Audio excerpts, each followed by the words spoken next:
আর দেখো তুমি বসে সে কলা খেতে আর ভালো করে তৈরি করি না কিভাবে কলার গাছ চাচ্ছে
তাই নাকি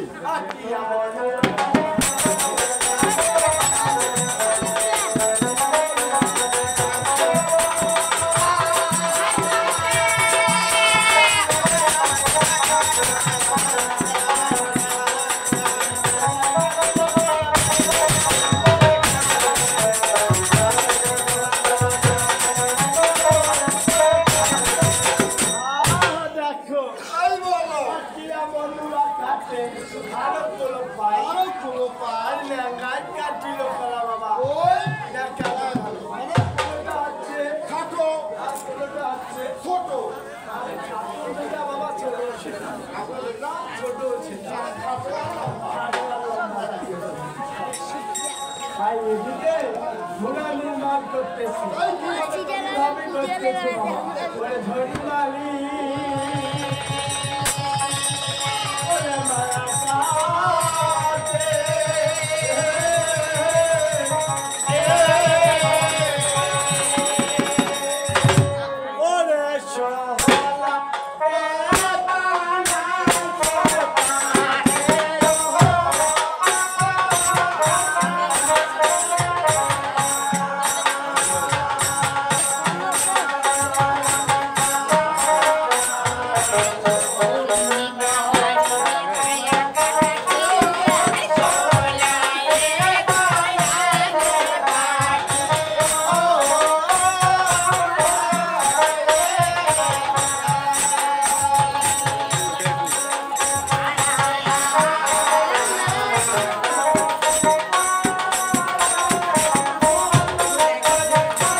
আরে বাবা ঘোড়ার উপর করিলে ওই মন্দির মন্দির তৈরি করে ফেললো পাঁচতলা নির্মাণ করলো বাবা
বাপের বড় ভাই আমি বড় ভাই বড় ভাই বড় ভাই ও বড় না বড় না বড় না এটা আসিয়া যেমন আগাচ্ছে টাকাটা লাগে ইয়ার গান বলি করিস লাগা দিয়া করিস কাজ দেখছো বুঝাইছি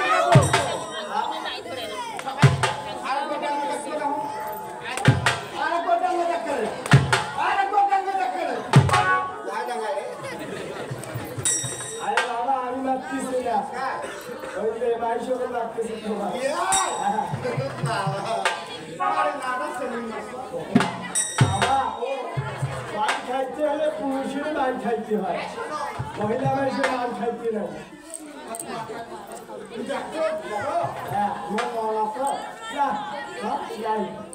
মোর মন যখন জন্ম নিছিল মোর তখনে মন নাই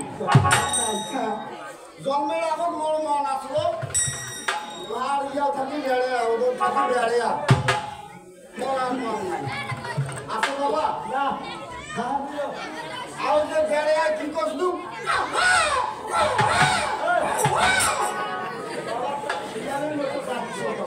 সবাই শিয়াল আসলো আরে বাবা যাইলে আমাদের সারা চলো সারা বছর হয়ে গেল তাই বলতেছে এদিকে কি ভিতরে বান্দি আছে ঘর ভিতরে বান্দি আছে ঘর আর তাতে কেটেছে বাবা নানা রকমের চাচের ছাত্র মানে জালি করেছিল ঘর তার মধ্যে কি ছবি অঙ্কন করেছে বাবা বাবা আমি বলতেছি বলেন তো বাবা এসব বললে তারপরে হবে না বাবা তাহলে আমি বেরিয়ে যাই না আমি বেরিয়ে গেলে আমার গ্রামে কে আর আসবে কে বাবা শুরু করি কোন কোন ছবি অঙ্কন করি কোন কোন ছবি বলে হ্যাঁ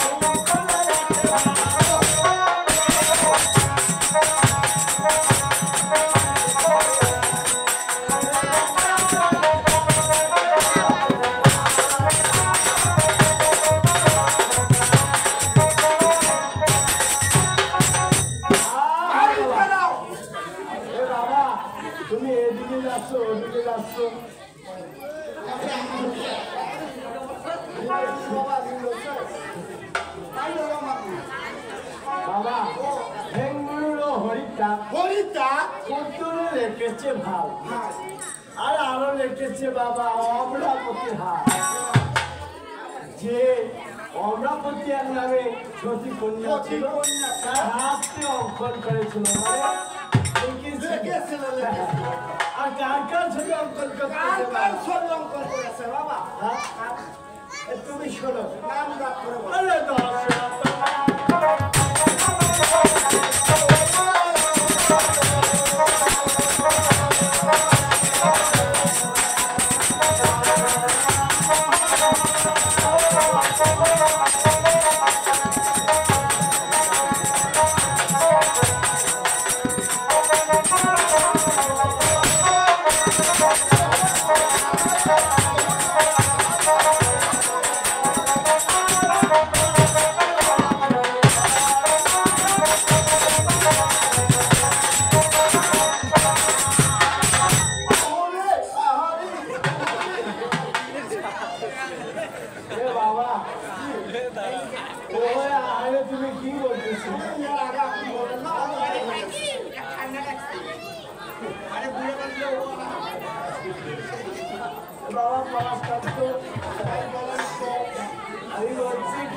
পুত্র দশরথ নন্দন নন্দন শ্রীরাম লক্ষ্মণ। শ্রীরাম লক্ষ্মণ। এই দশরথের পুত্র কয়জন ছিল বাবা? 1 2 3 4 জন। 4 জনের ছবি অঙ্কন করছি। Yes, my darling. হ্যাঁ দেখো বাবা, দশরথ নন্দন শ্রীরাম লক্ষ্মণ লক্ষ্মণ। আরো ভরত শত্রুঘ্ন তাই ভাইয়ের ছবি অঙ্কন করেছিল। তাই এদিকে মীরাবাড়ি তার ছয় দাওকে দেখে তার শাশুড়ি কথা বলতেছে।